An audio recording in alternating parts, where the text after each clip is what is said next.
Hello, everyone, and welcome to this segment of my podcast.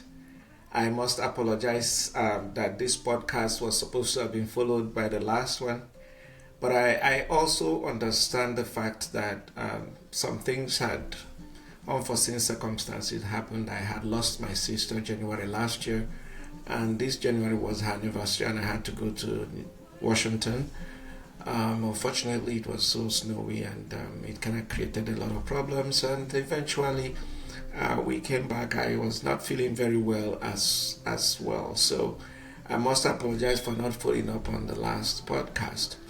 However, to summarize that podcast, I just need to say that we started with the fundamentals of healthy living. This is Optimal Health by Dr. Obinna, and this is where you get the fundamentals of your health that will drive you to make those changes in your habit that will invariably optimize the health span as well as your lifespan. In the last episode, I believed that knowledge is the beginning of healing, that your understanding of the hows and whys of health invariably is what leads you to make that decision to optimize and make those changes that you need to make. And so in the last episode, we had tried to bring up what I call the hallmarks of aging. In studying lifestyle medicine, I realized that one of the best things that happened to me was when I got this course by University of Groningen in Netherlands on the cellular molecular basis of aging, and that's how life health, the so-called hallmarks of aging, was brought out. And in understanding it, my eyes was open to the fact that it is those replicative changes that occur from the time we were created by fertilization to how we are looking now. That change, the gradual change that opened over time, which we call aging, actually is the driver on most of the changes that happen with the chronic illnesses. So if you understand it and understand the things that create those changes, then it is going to be very easy for you to plug in to begin as well as develop habits that will optimize your health. So today we are going to go to one of them, and that will drive us exactly to where I want us to be, which is understanding the human story and why our health is driven by our life choices.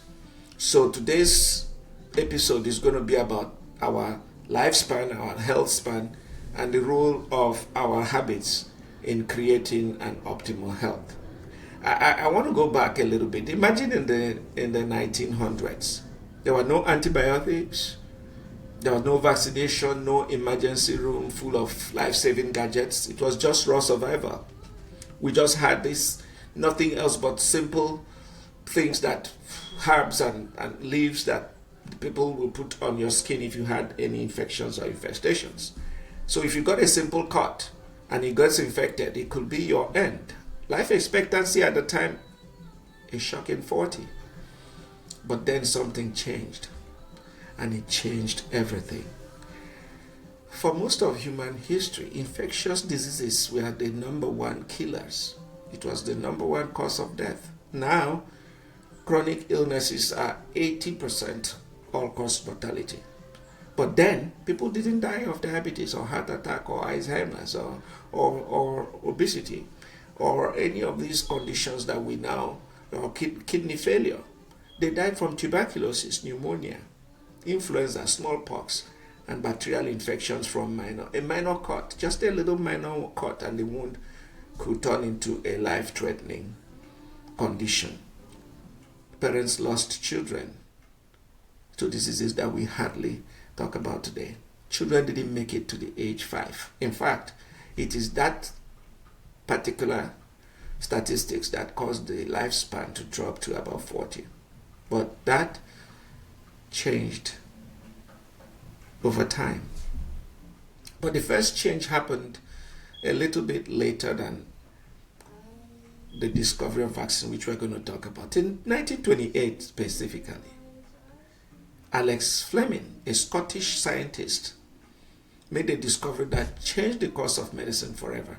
I've always talked about this because that all the discoveries that changed the paradigm of healthcare, that altered the lifespan on earth, we are all discovered from the fringes. Nobody woke up one morning and went to the laboratory and do double-blinded trial to find out. They never did that. They were just people who decided to think out of the box to solve everyday problem that they realized, and then sometimes fate threw it on them. And that's what happened to Alexander Fleming.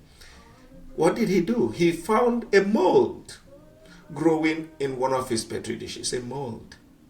You know molds? Molds are those yucky stuff that you find in bread when you leave them for a long time.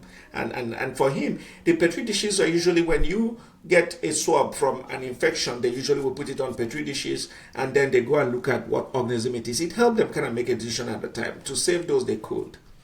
But this time around, when he looked at the petri dishes he had put to grow the bacteria, it was now contaminated by another thing called mold, which we all know.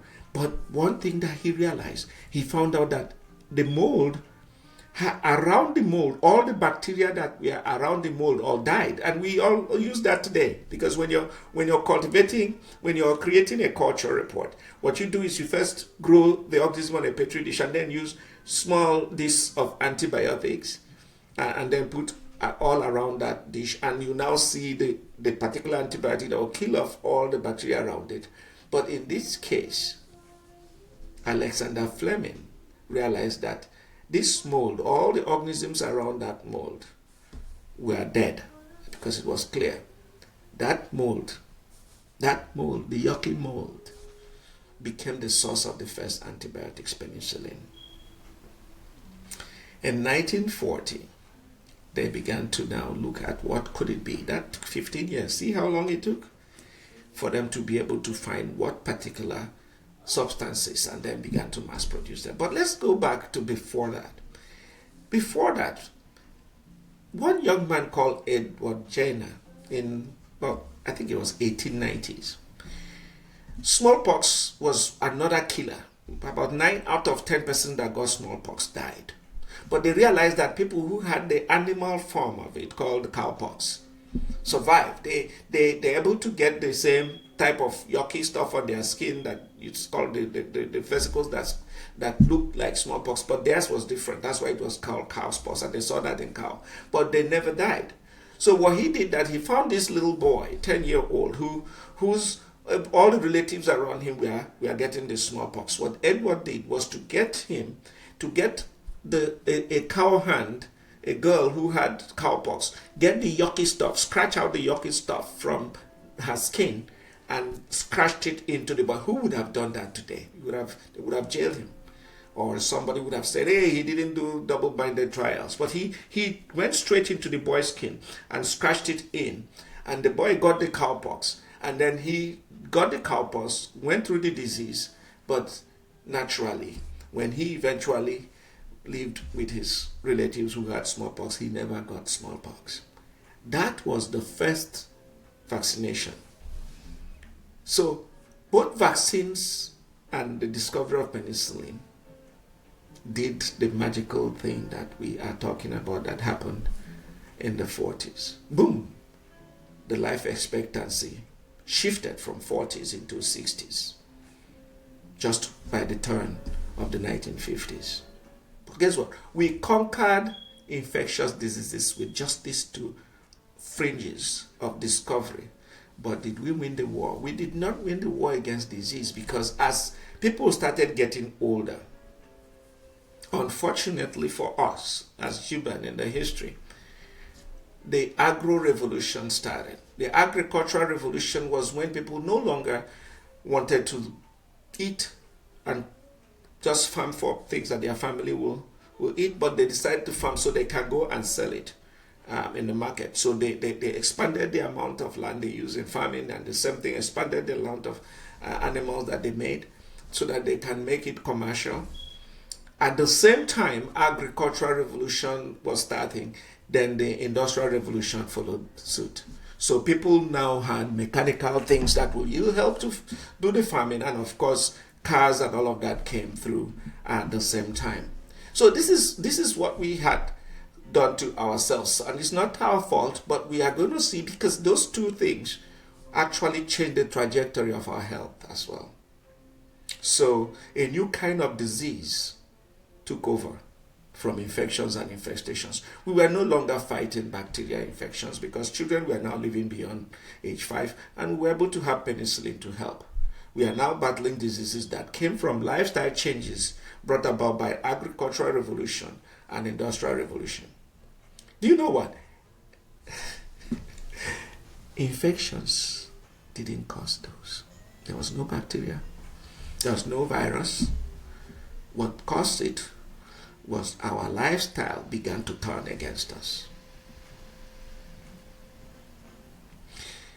Now, don't get me wrong. Penicillin was amazing, but guess what? There is no pill that can save us from the plate of that ultra-processed junk food or staying on the couch and watching TV all day. There is not penicillin's job. So even Alexander Fleming couldn't invent a pill to stop us getting obese and with clogged arteries. There was no antibiotics to fight too much of staying on Netflix or watching TV all day. So here's the big take. We cured infections, improved our lifespan from 40 into the 60s. But what happened to our health span? In doing so, we uncovered a new enemy. The new enemy was now called non-communicable chronic diseases. We now add chronic diseases of lifestyle. And guess what? That shift was not an accident.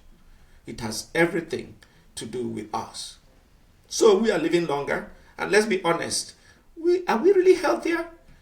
We had no antibiotics and vaccines, but the Industrial Revolution and the Agricultural Revolution changed, which Industrial Revolution brought medical advancements because we began to have so many things. We had things that will be able to shock people back to life. We were able to develop things that, if you go to the Health and Medical Museum in Paris and see the amount of things that were gadgets that were discovered during this process, people were able to do more with health.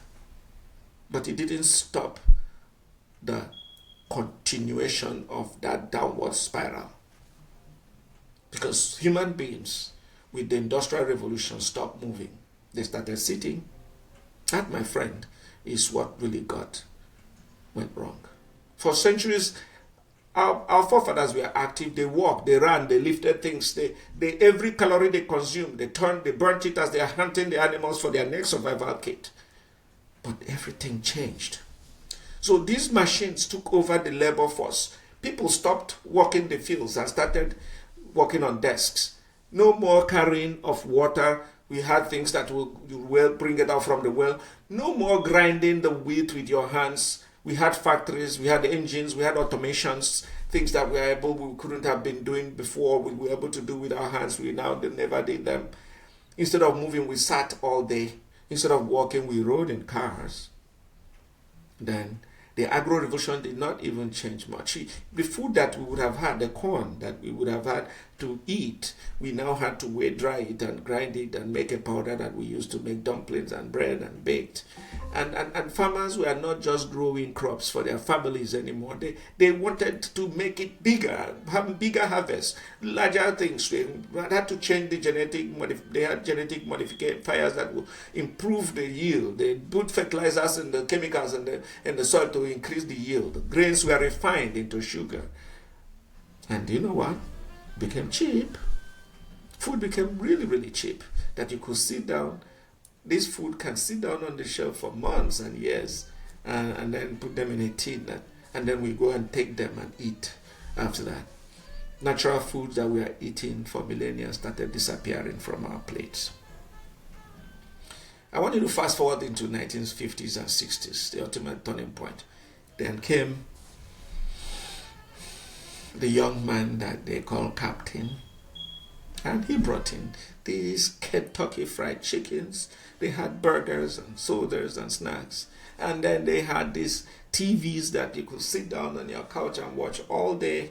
The result was a society that lived in ultra-processed, sugar-loaded, highly addictive food. But still, not only that, we were sitting all day in the couch watching TV. And a few generations later, we went from being physically active, whole food, whole grain eating society to a sedentary, fast food, processed food eating culture. And guess what? That's what happened. Our check engine started flashing. The check engine of our life started flashing.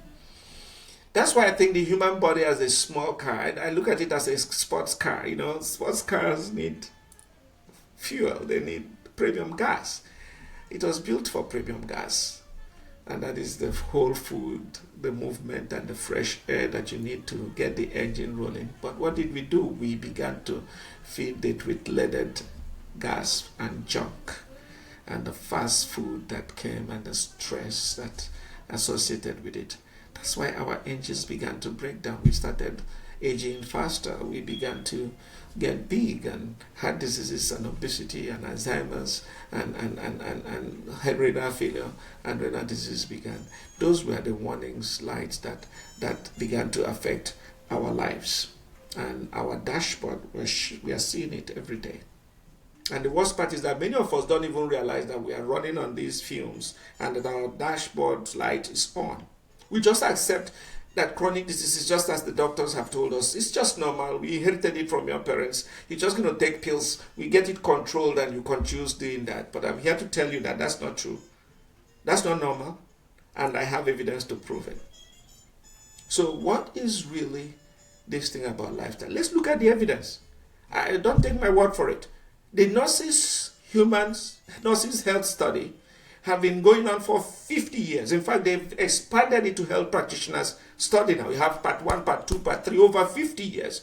Observational studies where they are looking at the lifestyle choices made by nurses, and then now most health practitioners, and the health outcome has shown a category that gives us the evidence that what you eat, how you move, and how you manage stress and sleep and avoiding substances that your body don't want make you live longer, live healthier, avoid these diseases of lifestyle.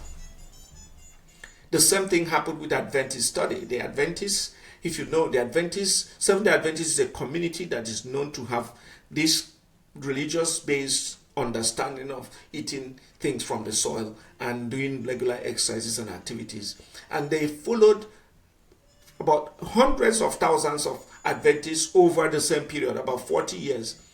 And they found out that people who did the same thing lived between 7 to 10 years longer than the average American. These were done in Loma Linda, which is in Southern California. And that is why Loma Linda or Linda Loma, I can't remember, Loma Linda or Linda Loma is a health, what they call one of the so-called blue zones. If you've read about blue zones are places in the world where people are living into their 90s and 100s naturally without any of these diseases that we are talking about now. It does not at any point affect their capacity to live optimal. They're able to ride their bicycles, they're able to string their pins and their needles at 80. And this is because of the lifestyle they live, not because of pills or some junk or some fancy supplements or extreme diets or some pills from their doctors or cutting their belly and tying it. These are people that live in Okinawa, Japan, Sardinia in Italy, Loma Linda we talked about in Southern California, Icaria in Greece, and Nicosia in Costa Rica. They lived well. And guess what? They knew exactly what they were doing. They intentionally did it because they knew that that's where the longevity genes are activated. Now, if genes were everything, we are all going to blame our great-grandfather parents, our forefathers. My father, about 4, I'm going to blame him for my high blood pressure, for these love handles that I have. The truth is, the genes may load the gun, but it is me, the lifestyle that I live, that pulls the trigger. So we are not just passengers in our health story. We are the drivers. And right now, too many of us are speeding towards chronic diseases without brakes. Our check engines are lighting. We are seeing it. But we are not looking. We don't care. The next burger, the next cake, we live on this. This is why we are talking what I'm talking about. Here is the bottom line. Our modern lifestyle, our sedentary behavior, processed food, chronic stress, our inability to sleep is turning on those bad genes and silencing the good ones. That's the key. When you look at it, when I did that course on cellular processes that lead to aging, you can see those genes, the mTORs, the 5-MPK systems, metabolic systems, the SAT twins. These are a group of genes that are activated when you want to live longer, but we are turning them off. These epigenetic changes are everything that we need to live longer. Now, we are diving into epigenetics because I want you to get it. Because you can rewrite your health story at the epigenetic level. And I don't want you to see this as something that is an academic or something that I want to do. I wrote a book that I call the Weight Loss Code. I wrote this book during COVID, and just recently somebody picked it up and is publishing it. But the point about it is that it is exactly the same thing I'm talking about. And people have started doing this. I see it on the internet every day. People are doing it and they're getting results from it. Here is something mind-blowing that I want you to get to know. The genes are not your fate. Don't accept it. That's right, I mean it. You can actually turn them off. That's what won the Nobel Prize in 2012 by Yokoshima Oshihara. Sorry, I gotta get his name right. You can turn off those genes because we now know the histones that carry the coil of your DNA codes are proteins, and just like you put when you pour hot water into albumin of egg, it changes from liquid to white. The histones can change the structure of their genetic of their conformation, and when they change, they turn away and present during the time replication is going on, or even translation. They change which of the genes that will, the DNA codons, the 3 codons that we presented, and it can change the amino acid that is going to be formed just by methylation, acetylation, oxidation. We know these factors. It's not something that is strange. This is science, and we now know what really happens. So your DNA is like a book, my friends. Like I said, you can change the words. Sorry, you cannot change the words, I mean. But you can decide which chapter that you're going to read. I cannot change the words of this book. This chapter is building healthy habits. But I can decide, no, I want to read the one on active, staying active and fit. I will decide which chapter that I want to read, even though the content of the book remains the same. So science have now begun to teach us that lifestyle choices, our lifestyle choices, modify the expression of our genes, and they lay the foundation from what we eat, how we move, that influence the efficiency of the mitochondria, which is the energy management system of our body, how we think by the influence of the brain on the conduction of the nerves of the stress hormone and stress response, and the ability to use oxygen to metabolize, because the breathing is how you use to bring oxygen, and the rate and the frequency and the amount is what determines. If you breathe too much, your body produces something called reactive oxygen species that become toxic to you.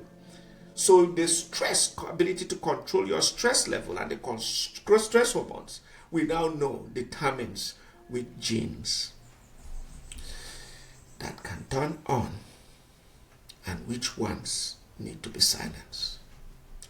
Exercise, we now know, movement of your body, especially the big muscles of your body, activate those genes that can promote longevity and muscle repair, the same things that will cause the repair of anything that is going on during the replicative process. Predominantly plant-based diet. Plant-based because the plants want you to live. They produce chemicals called phytochemicals in them specifically for us to take in to silence the genes that are linked to the inflammation and diseases. So predominantly whole grain plant-based diet that are not processed. Corn is different from flour.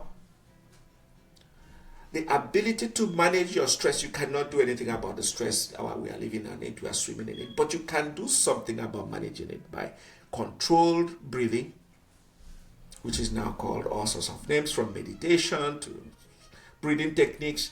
We are going to talk about this as this podcast continue. But just managing the stress, resting the brain and aligning it with the circadian rhythm, which is the rhythm of life, every life on earth. Quantum entanglement won Nobel Prize in 2022, and it means everything in the universe is connected. Sleep is a connection we have with the energy management system of the universe that is called circadian rhythm. Every other metabolic pathway, hormonal pathway, the distribution of cells in the body, multiplication of cells, follow this circadian rhythm, that we are supposed to sleep in the night, wake up rejuvenated, and then we are supposed to be alive and we are walking so that everything is rejuvenated for us to go through the next day.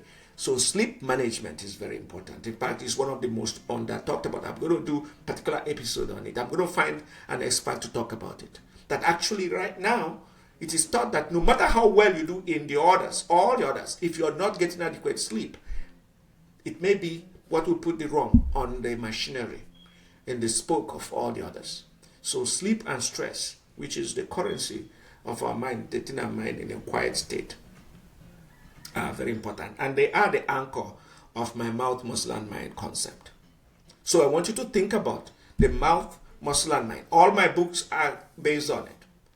The Freedom from Diabetes, which is going to be published very soon, and the Weight Loss Code, which has been reimagined and is now going to be put out, is now based on this mouth, muscle, and mind concept. And I believe that if you can understand everything that we are talking about throughout this podcast in various ways, looking at the evidence-based concepts that lead to them, that you will reprogram your health at a genetic level. We are not talking about just changing it for today and tomorrow. We are talking about changing your entire lifestyle. So this is no longer just a story. It is a science-based understanding. And I want you to see that the Nobel Prize that was won by Shinya Yamanaka, I think, was important. It changed because epigenetic modification tells us that lifestyle modifications is what is going to create an environment for your genes to be able to change your health span and optimize it. Dr. Dean Ornish has done a study. This is no longer just looking up observations on prostate cancer. He got about 50 people, I think, who by their genes were mapped and put them in a comprehensive health intervention program that involved their diet, their movement, the stress, what we just talked about. He found out that not just did the disease slow the progression of the cancer, symptom-wise, you look at the genes, the map of the genes, it actually showed chances and evidence of reversal and alteration towards better. But I've seen this, it's not just about him, I've seen it firsthand. I've had a couple of diabetics who themselves, having done their own due diligence, and of course, by me just talking with them, have begun the process. One or two I know, have not had a spike in their blood sugar for almost 2 years. This is not just a theory, it's happening. It's not because I have any magic, I don't have any magic wand, I'm not prescribed that I'm going to go become. It is something you can do yourself, and that's why I'm here today. It's not something you can do the due diligence, go and look at it, go and look at the books, go and look at evidence in the information superhighway, but make sure you are able to look at those that are written by people who understand it. So imagine, like I said before, imagine you inherited this terrible book, a novel that is filled with diseases, poor health, suffering, and they are told that is the book you're handed over by your parents and grandparents. But epigenetics is now the editor of that book. Unless you rewrite your story, that same story, you choose which chapters you read and which one you allow to stay closed. And guess what? And you also have the pen, because you can cancel some of them and change the wordings. Your genes might set the stage, but your lifestyle is what directs the play. So the question is, How will you write your health story today? Your mouth, muscle, and mind hold the key to reversing every disease that the doctors have told you have, at least reclaiming your health to the point that your health providers will be happy with whatever they are giving you as an adjunct. And the science is clear. Your daily choices can turn off those disease-causing genes. The future of medicine is here. It's no longer just about pills. The paradigm is changing. Before I did it, I practiced it, I still practice some of it in terms of pragmatism. Because before it was that we gave you the pills for diabetes. I use diabetes because I've studied diabetes to the point that I know exactly every single thing about diabetes. Before it was that we gave you the pills and keep increasing it, give you insulin, increase, and then we tell you, oh, go and change go just eat good food. They give you a plate, go to diabetes, and they give you a plate to take whatever you. No, that's not true. It's not that it's not true, but it's not the paradigm is that you must do the what you need to do based on what we are talking about. Lifestyle modifications, comprehensive lifestyle, including your mouth, muscle, and mind. And if you do that, what the pills are simply going to do is to help you. So the pills are going to be the adjunct, not the primary influencer. So you're going to now use the lifestyle modifications, and the pills are going to adjunct, take you to where you want to be. And if you make it a lifestyle, most of the time, some people are able to stop the medications. Direct study going on now in Britain. Direct study is called diabetic reversal or remission and control trials. That's what direct means. And direct study have told us that people were able to come off medications. They are prescribing medication to people who follow. Remember, it's not for everybody. You have to be committed to this comprehensive lifestyle modification. And if you do that, the pills are just going to be helping, no longer the primary treatment. So the future of medicine is here. So what is your next move? Will you let those old habits control your genes, or will you take charge of your health? If you want to learn more, go to my website, drobinna.com or obking.org, or you can go and look at my books. I think I have several books. There are some that are important that you can read for just your wellness, and some are just to help you understand what we are talking about. You can come back and listen to us. I'm promising that every 2 weeks I should be able to bring out one informative program for you, and sometimes bring in experts in various fields, all towards optimizing your health, optimizing your lifespan, to bring optimal health to you through talking, interaction. There are also some e-courses that I'm producing that I'm about to publish very soon, and they will also optimize some of those things and harmonize your understanding of them. Thank you for staying with me, and let's look out for the next episode. This is Optimal Health Talk with Dr. Obinna.